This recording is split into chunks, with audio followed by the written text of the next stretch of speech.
welcome to today's Mazak Tech Tip. Today I'm going to talk about some little things I've found in the control that maybe you're not aware of that might make your life a little easier or help you out in a little thing, or there's just something you want to tweak.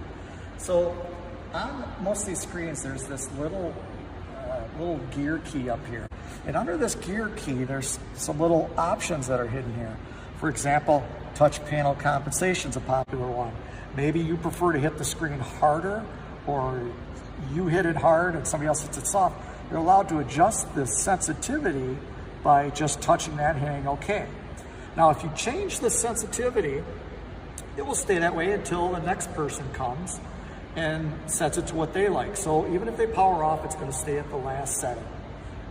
Again, nice feature, maybe between shifts or whatever. We find that, middle, what have you. Just a nice little feature that maybe you do or not. Also up here are some other things like, what else we got up here? Show the Windows taskbar. Never really a need for it, but if you want it, it allows it to pop up and use the keyboard if you're doing something on the Windows side. What else we got up here? Spindle load, maybe you want the work number only and not the name. Again, little widgets up here that maybe it's something you always thought about.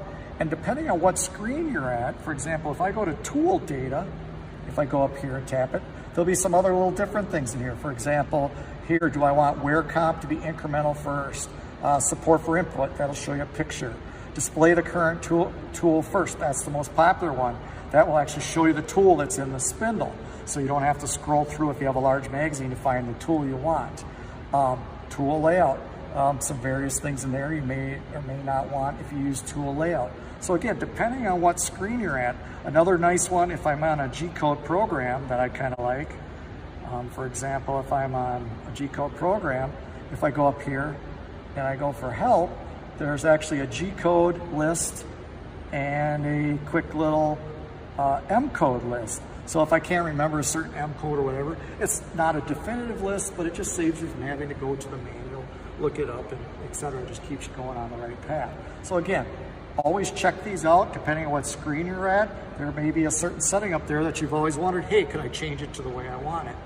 So again, always be cautious, always be curious, and that's your tech tip for today.